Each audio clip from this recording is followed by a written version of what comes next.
The Adventures of Sherlock Holmes by Arthur Conan Doyle. A Scandal in Bohemia, Chapter 1. To Sherlock Holmes she is always the woman. I have seldom heard him mention her under any other name. In his eyes she eclipses and predominates the whole of her sex.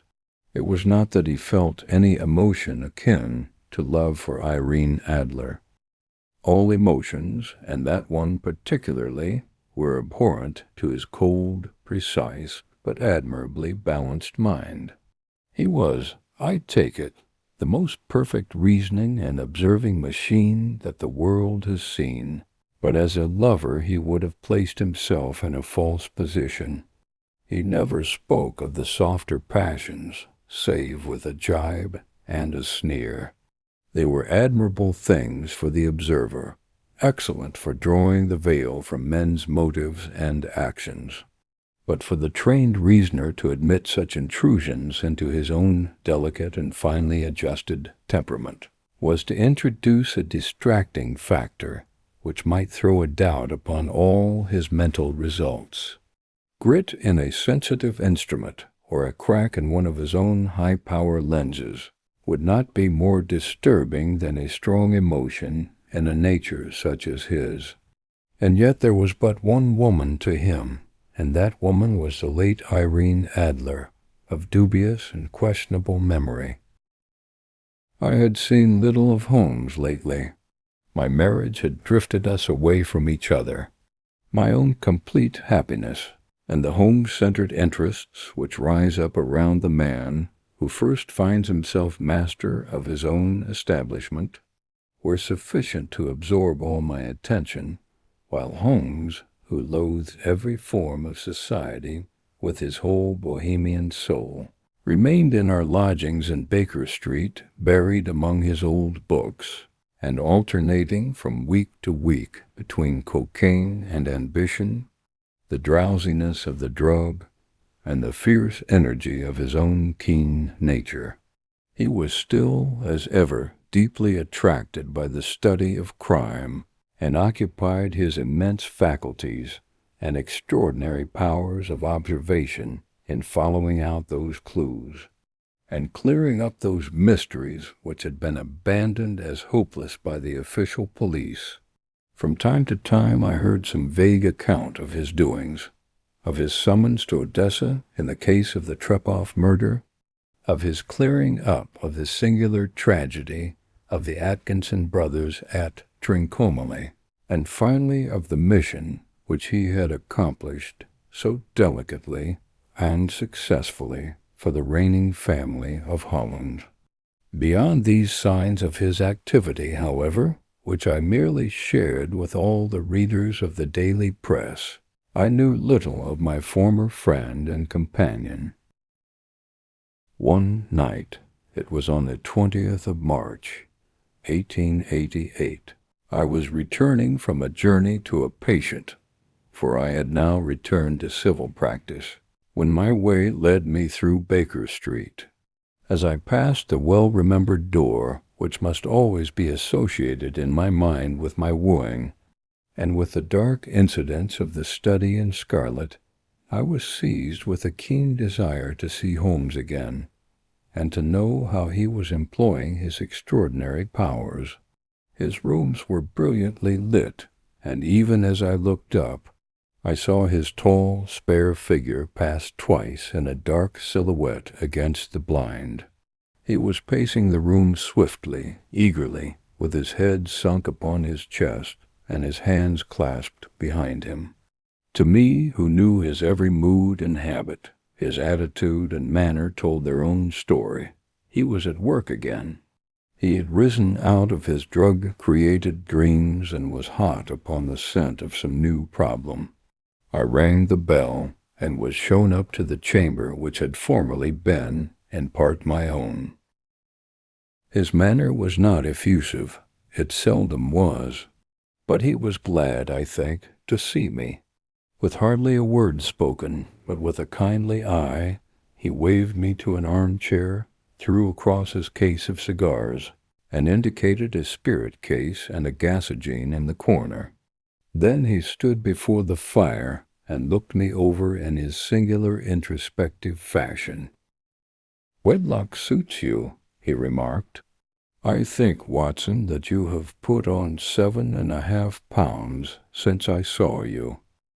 7, I answered. "Indeed, I should have thought a little more. Just a trifle more, I fancy, Watson. And in practice again I observe. You did not tell me that you intended to go into harness." "Then how do you know?" "I see it, I deduce it. How do I know that you have been getting yourself very wet lately, and that you have a most clumsy and careless servant girl?" "My dear Holmes," said I, "this is too much. You would certainly have been burned had you lived a few centuries ago. It is true that I had a country walk on Thursday, and came home in a dreadful mess. But as I have changed my clothes, I can't imagine how you deduce it. As to Mary Jane, she is incorrigible, and my wife has given her notice. But there, again, I fail to see how you work it out." He chuckled to himself and rubbed his long, nervous hands together. "It is simplicity itself," said he. "My eyes tell me that on the inside of your left shoe, just where the firelight strikes it, the leather is scored by 6 almost parallel cuts. Obviously, they have been caused by someone who has very carelessly scraped round the edges of the sole in order to remove crusted mud from it. Hence, you see my double deduction that you had been out in vile weather, and that you had a particularly malignant boot-slitting specimen of the London slavey. As to your practice, if a gentleman walks into my rooms smelling of iodoform, with a black mark of nitrate of silver upon his right forefinger, and a bulge on the right side of his top hat, to show where he has secreted his stethoscope, I must be dull, indeed, if I do not pronounce him to be an active member of the medical profession." I could not help laughing at the ease with which he explained his process of deduction. "When I hear you give your reasons," I remarked, "the thing always appears to me to be so ridiculously simple that I could easily do it myself, though at each successive instance of your reasoning I am baffled until you explain your process. And yet I believe that my eyes are as good as yours." "Quite so," he answered, lighting a cigarette and throwing himself down into an armchair. "You see, but you do not observe. The distinction is clear. For example, you have frequently seen the steps which lead up from the hall to this room." "Frequently." "How often?" "Well, some hundreds of times." "Then how many are there?" "How many?" "I don't know." "Quite so. You have not observed, and yet you have seen. That is just my point.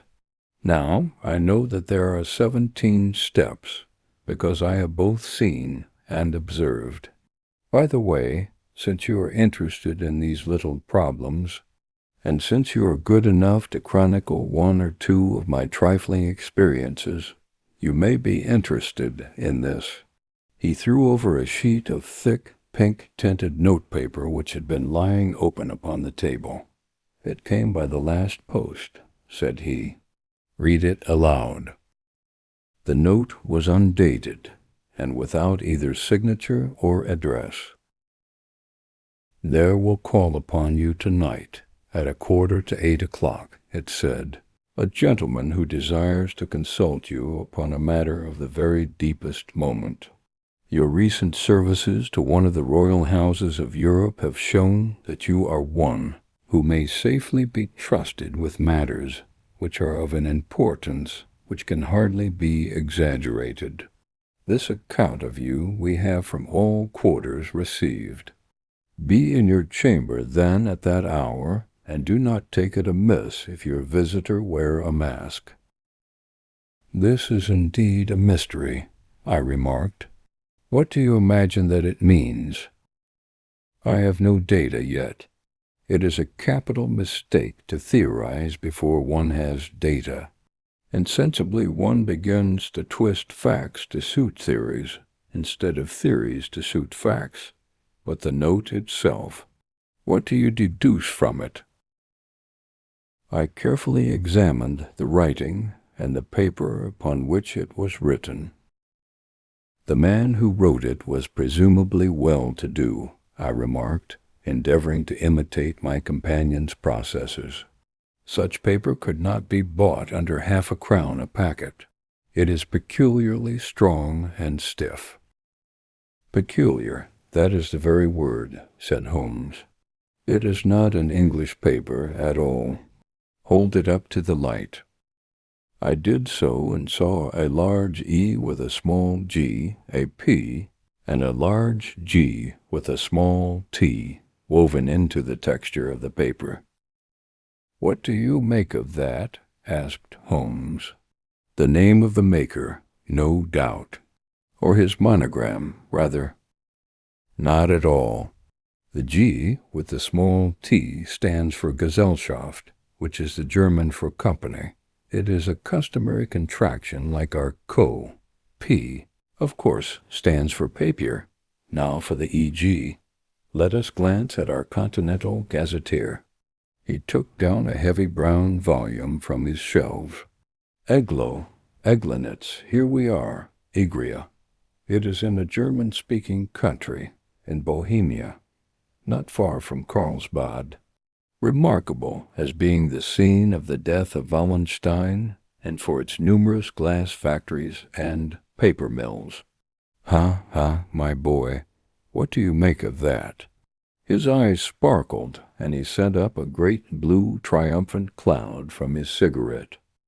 The paper was made in Bohemia, I said. Precisely, and the man who wrote the note is a German. Do you note the peculiar construction of the sentence? This account of you we have from all quarters received. A Frenchman or Russian could not have written that. It is the German who is so uncourteous to his verbs.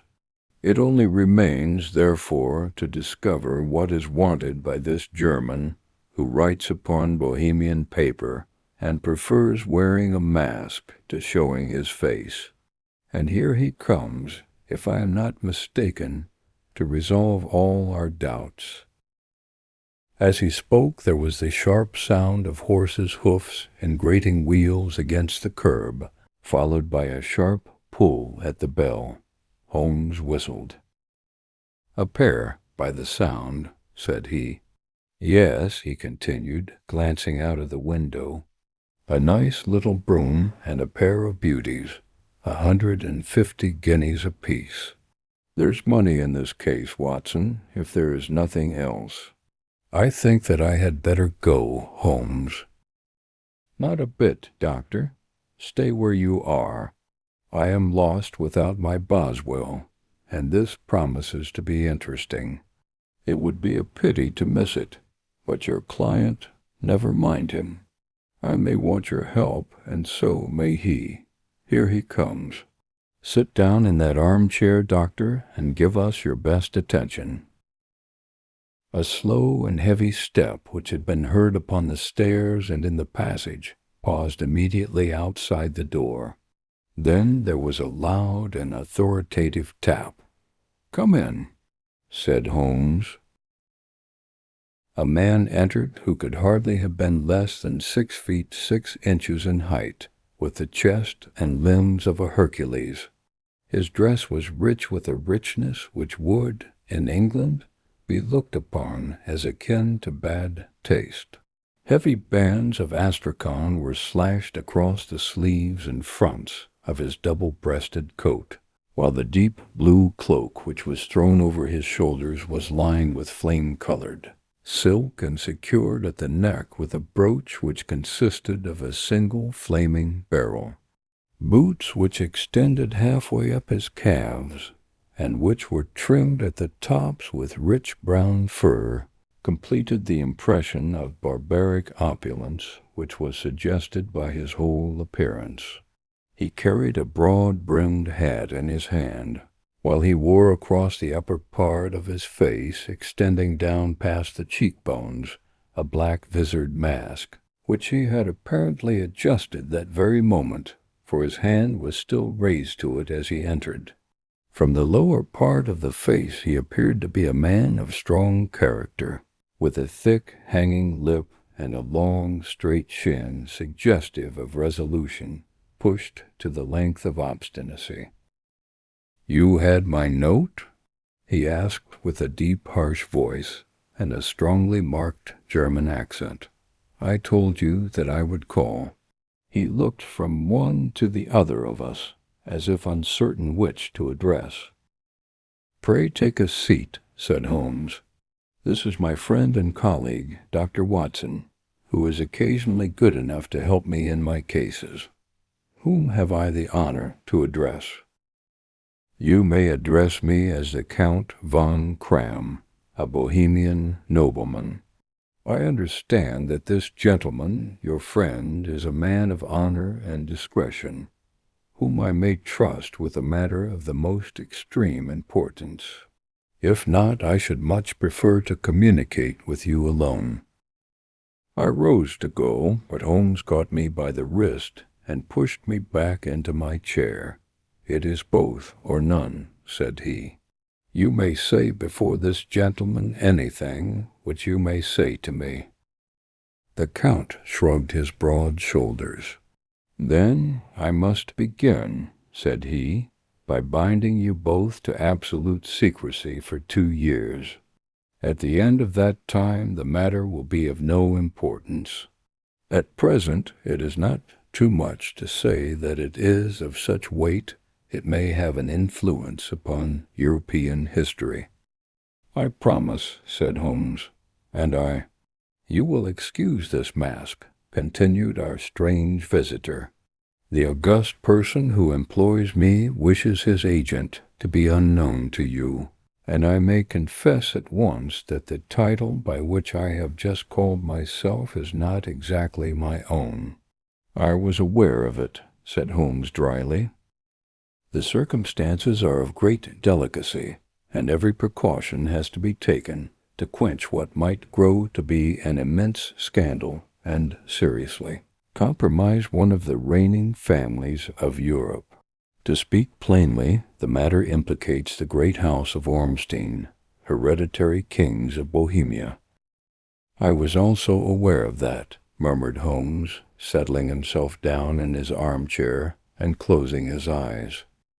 Our visitor glanced with some apparent surprise at the languid, lounging figure of the man who had been no doubt depicted to him as the most incisive reasoner and most energetic agent in Europe.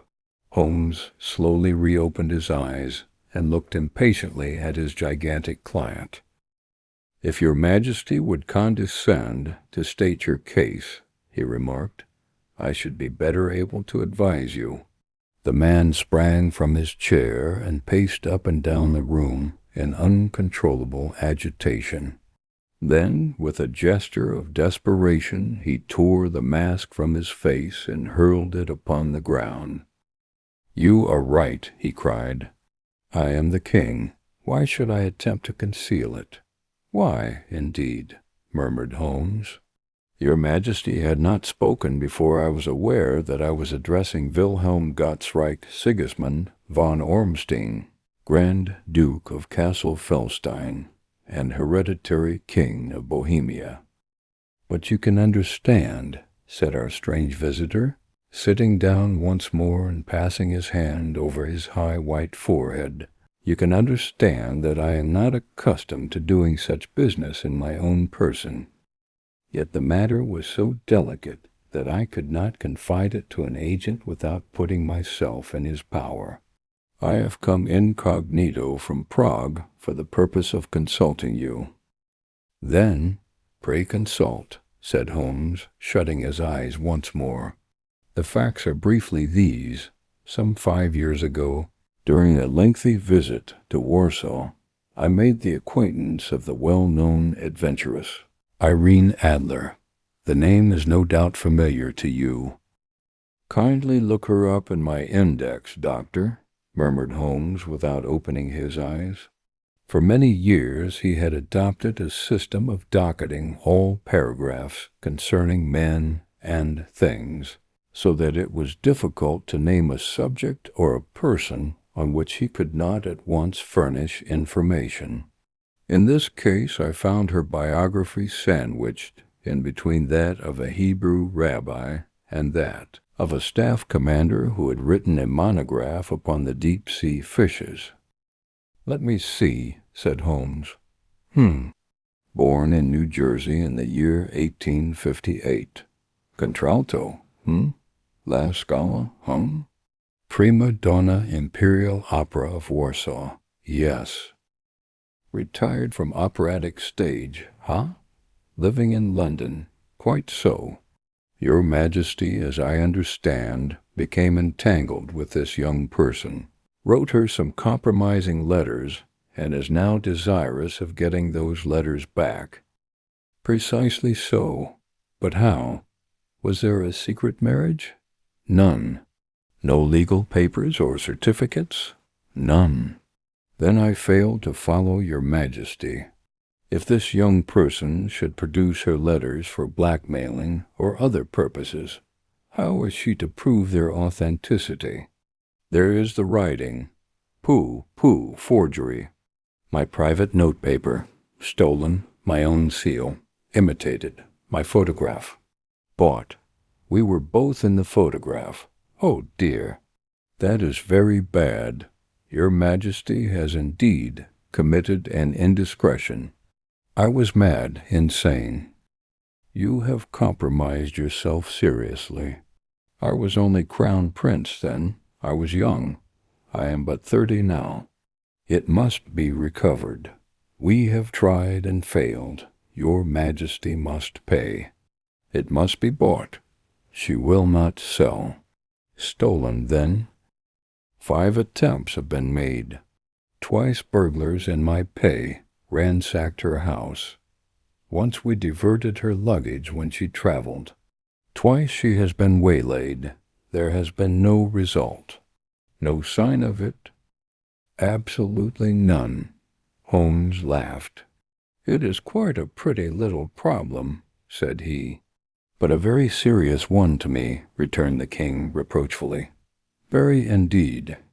And what does she propose to do with the photograph? To ruin me. But how?